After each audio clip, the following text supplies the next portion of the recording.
Welcome to my face. I'm James St. James, and this is Transformations. I am here today with the fabulous Miss Ursula Major. Hello. How are you, honey? I'm fantastic. You have your work cut out for you today because I am incredibly hungover.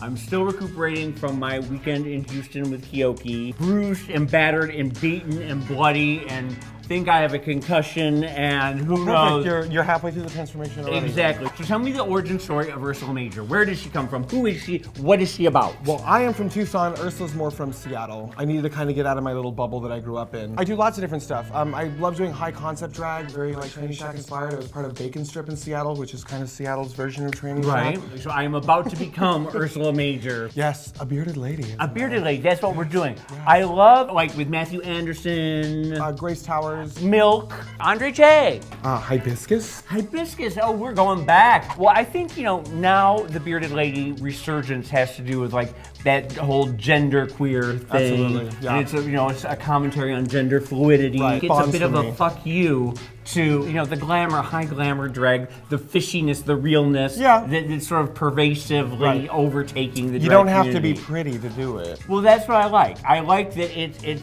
just saying, fuck you, Courtney.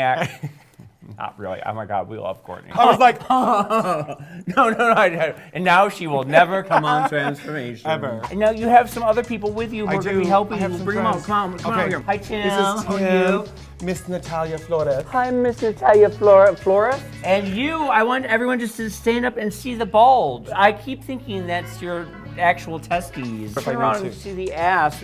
There is no ass. No, you got a nice ass. You got a big chewy ass. Thank you. Well, so let's do this. Let's go get started, and I'll see if we can survive. Can you put the makeup on around my eyes, around my glasses? We will just. 'Cause I don't want. Just leave them on. Oh. So first we're gonna start with your eyebrows. Now, even when I had eyebrows, I always would draw my eyebrows on first because it was my weakest point. Oh. So I could just wipe them off 15 times before I was committed. You're good at them now, right? Yes, no. Okay. As a result, I now am very picky about the eyebrows.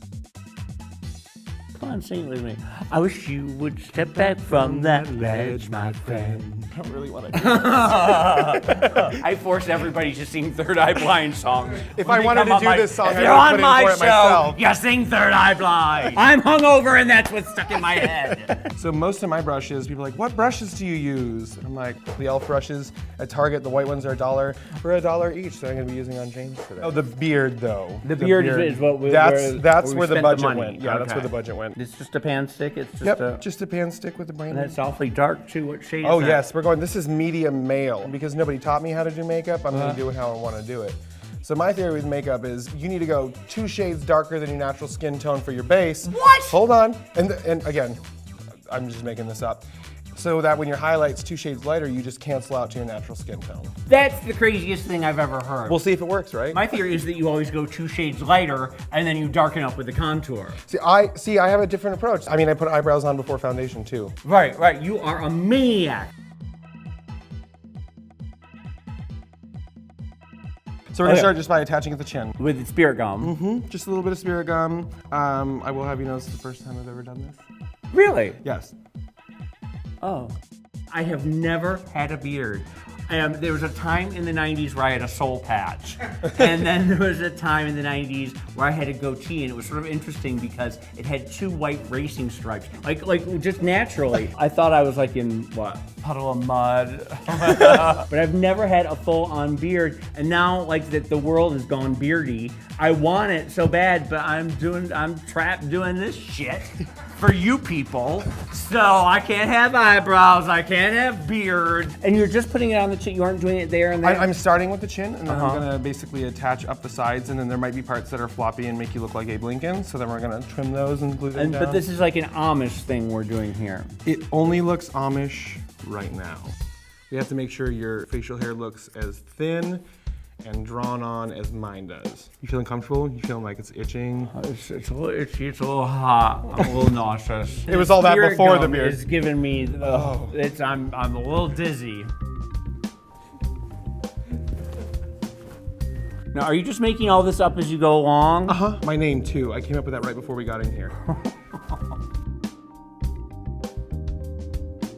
So yeah, I moved to Seattle to kind of find myself, and found myself in a lot of ways, both, you know, as Justin and as Ursula. Ursula's really helped Justin become more than just some. Well, disturbing that you speak of her as another person. She it makes me is, though. think that there's some sort of serial killer mentality happening. I mean, you're not gonna know until it's too late. Right? Justin isn't happy right now.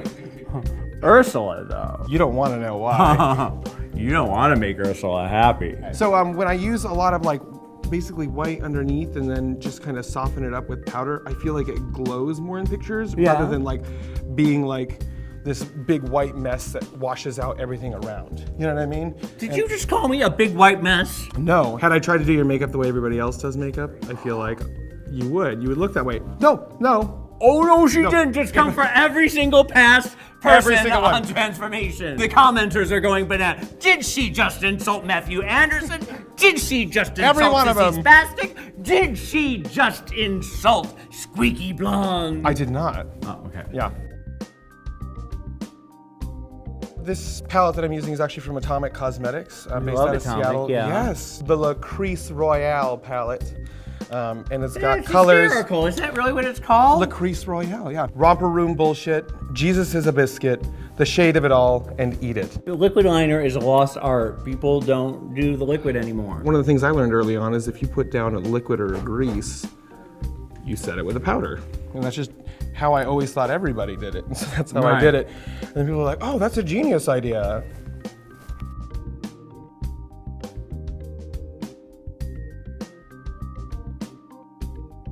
So we've now, you know, contoured you out, blended you a bit. We're gonna put some lips on you. We are going to add some lashes. We're gonna see if there's any more drama we wanna add. We're gonna add some wig. Okay, let's do we're it. Getting close, we're getting close. What do you think of those?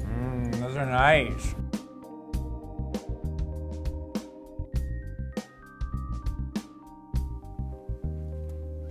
Okay, what's, oh.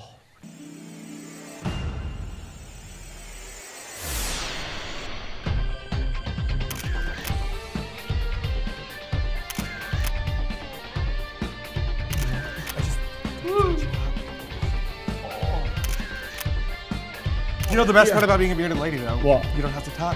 Oh, well, I never do. The two bearded ladies that we forgot, Pickles the Bride and Nicole Scherzinger. Don't you think your boyfriend is hot like me?